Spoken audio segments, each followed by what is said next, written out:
everyone, and welcome to the Dancing Bear Enlightenment Academy Holistic Transformation Podcast. I'm your host, Dr. Beverly, and with us today we have Candia Raquel. Did I say that right? Raquel? Candia. Okay, Candia. Candia. Sorry, Candia. She is the founder of Centro de Poder. Did I say that right? Centro de Poder? Okay. Claudia is the founder, and she is an artist, a scientist, a postural presence expert, and pleasure devotee. Ooh, boy. On her free times, she enjoys drinking tea and contemplating trees. I love contemplating trees. Welcome, Candia. Thank you so much, Beverly. It's a great pleasure to be here at the Dancing Bear Enlightenment Academy podcast. That's a mouthful, isn't it? I love it, and I love its purpleness. Oh, it's purpleness. Yeah, I'm the purple bear lady. Yes. So today you're going to talk about 3 keys to unlock sensuality. SEN, sensuality. So tell us how on earth you got into that. That sounds really interesting. Yes. Uh, I feel that I got into sensuality in a way many workaholics would relate. My background is in science and dance. My formative years were with ballet, dancing, and Graham technique that are like very structured and hardcore. And we are all about the results and your experience on the way of getting those results in the same way as science mainly still is doesn't matter. Like what matters from you is the results you give, and that's it. That's how you're valued. That was my education.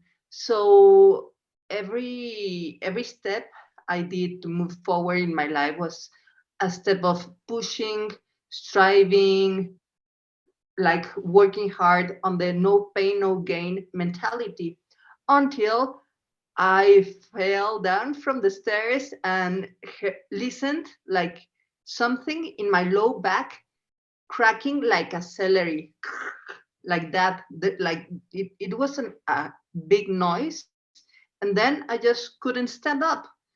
And it happened that a deep core muscle called the psoas muscle Oh, just detached from a vertebra.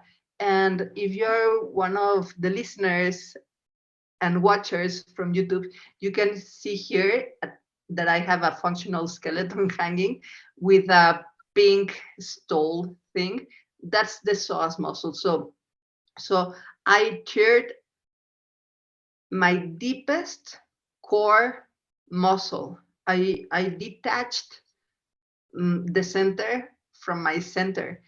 And I tried to get up with all of my strength, and I just couldn't get up. I just crawled through the stairs, and then I went like a caterpillar all the way to my cell phone and asked for help. And the surgery was as invasive and as unmotivating as not doing anything, like just living with a hanging piece of steak from your low back and try to move ahead in life however you can.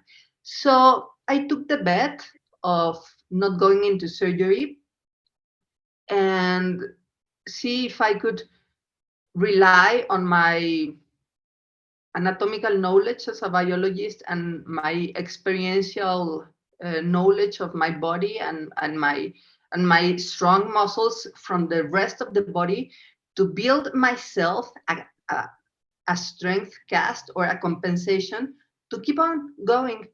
And still up to this day, I have that piece of steak from my core hanging. And what I discovered was that I could no longer push myself to do it. I could no longer force myself into accomplishment. And it wasn't that I couldn't, because you say like, no, let's prioritize self-care and self-respect and now it's time to set your boundaries with yourself. No, no, no. It was like a real physical limitation that you try to Yeah. push and you cannot walk, and you force yourself like trying to lift a heavy box, and you have to lay in bed for the following 2 weeks.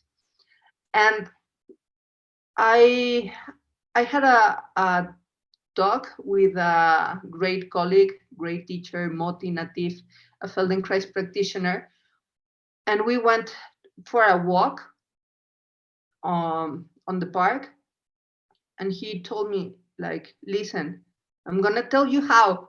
He's a martial artist, a ninja, and he told me like, you need to keep on moving. You need to move forward in life, and the way you're gonna do it is exactly by not forcing yourself. Mm-hmm. So if today you can only get up from the bed and walk to the kitchen and back to your bed, that's all you gotta do. If tomorrow you're able to walk to the park and back, do that. And there are gonna be days where you're gonna be able to go very far without pain, without discomfort, and you will unavoidably relapse. So it's going to be day by day, hour by hour for the rest of your life. And it was um, like an enlightening moment came afterwards, walking, when I realized that every time I wanted to push harder, I would have a hard stop from my body, like not only pain but like the physical inability to move forward. Yeah. And then I tuned into more than obeying a command. There was a moment of realization in sensing a very natural ease that is pretty obvious when you are aware, that is pleasure. And it was like, when I am enjoying every movement, that's when I can keep on moving. Mm-hmm. And that's something I can 100% promise to you, that if you are sensing pleasure in your flesh, you are on the right track, Yeah. because that's the most like rooted, embodied sensation of health and vitality. Being alive is pleasurable. Pleasure is your birthright.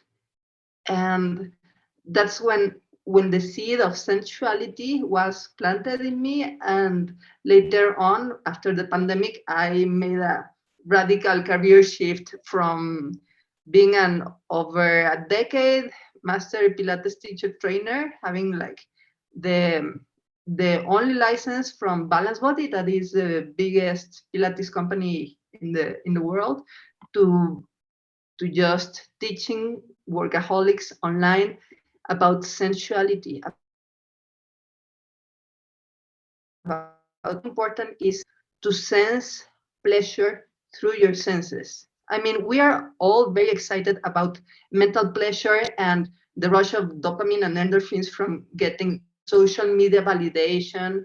And we also get pleasure from buying shiny new things.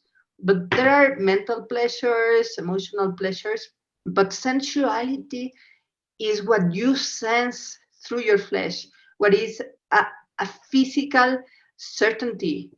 And I feel that that is very important. How is that different from sexuality? Sensuality and sexuality dance closely together, and they even blend. But sensuality is an overall experience of pleasure in the body that can be sexual and can be non-sexual or non-arousal. Whereas sexuality is it's genitally organized, and it has all the brain and neurological components of arousal. So, and also, sensuality is plainly sensing pleasure through your senses. And it doesn't matter your age, I mean, sensuality is a property of life since you were born. And if you see the babies breastfeeding, they are experiencing pleasure in feeding. And the experience of the mother, some of them report that it's also a sensual experience. Or, for example, smelling a fragrance is sensual. Tasting uh, an exquisite chocolate is essential, like the texture of your clothes and your movement. Anything in your life can be a sensual experience, even like touching the super soft screen of your mobile phone is a sensual experience. And from there, if you're connected to pleasure, like there's only like one step to go to sexuality, that is simply arousal. But it's important to make the difference because we live in a culture, in my opinion, that doesn't allow for sensuality outside the framed experience of sexuality, or shopping, or going to the Bahamas, or eating. Like it's tied to something like very defined, while in reality it is not. Like sensuality is sensing the pleasure of being alive and expressing that pleasure through your movement, completely free from inhibition. And actually, I am not teaching nor preaching anything. Like, you know what I am talking about because you're alive, but probably you are like sidetracked on your on your endless to-do list and forget this experience of aliveness that is so important, because that's your main thermometer of health. Like, you know how healthy you are for how you feel in your body. Like, if you're connected to your pleasure, you will also notice discomfort and will be able to call an ambulance if you're prior to getting a heart attack. While a lot of people just died from a heart attack because they didn't notice that they were having it. So yeah, the in short, the difference between sensuality and sexuality is that sexuality is genitally organized and it runs through the neurological um, ways of arousal, and sensuality is broad, is pleasure itself. Cool. So how do you help people in your practice? I help people to connect to sensual pleasure by making certain practices of sensitization that have three main components that are the three keys to unlock sensuality, that are posture, presence, and pleasure, the three P's. So posture refers to your physicality, like how are you in your body in relation to the gravity field. And the simplest way to connect to posture is by shamelessly measuring your true height. Like, I am 168 centimeters. I don't know how much is in feet or inches, but there are times that I am collapsed and I am like 160, like apologetic.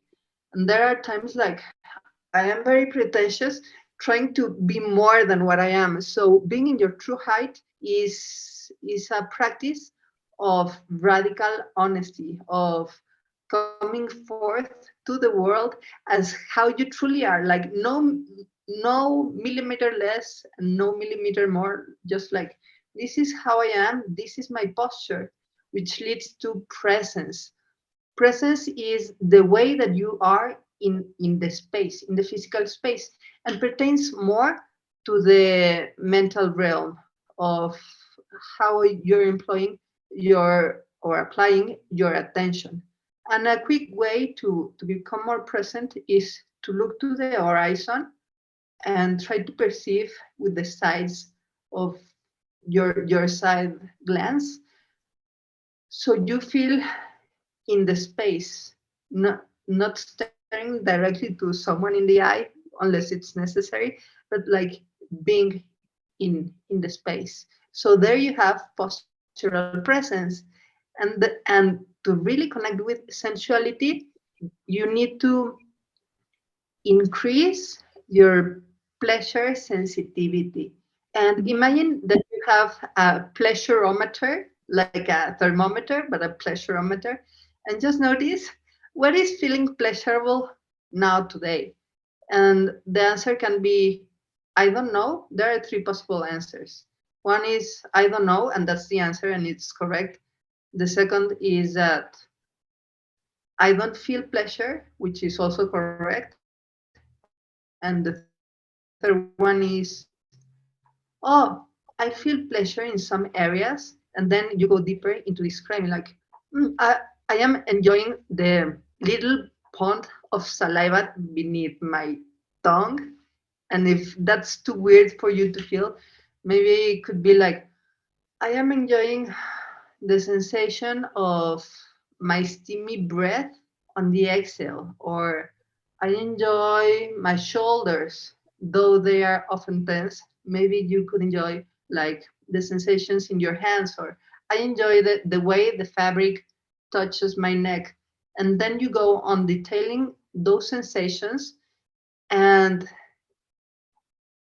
what I've seen and what you will probably notice is that as soon as you start to detail pleasure, you will start to move, keeping the previous ingredients of your posture, of your presence. And when you tap into pleasure, sensing pleasure, you're gonna feel more alive. So that's a very easy, practical taste of the work I do at Centro de Poder, teaching sensuality.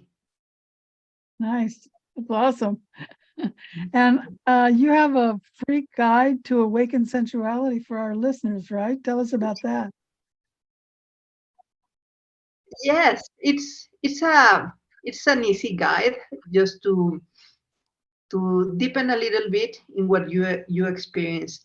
And it's all about grounding, connecting with your weight, and increasing your sensitivity to your fleshly sensations. So yeah, go grab it. It's free, and I feel you're gonna like the free guide to awaken sensuality at my website. So if you're on YouTube, the link will be down below. But if you're listening to the podcast, the link is centrodepoter.com/awaken/sensuality. So that's CENTROPEDO. Okay, I'm going to start over.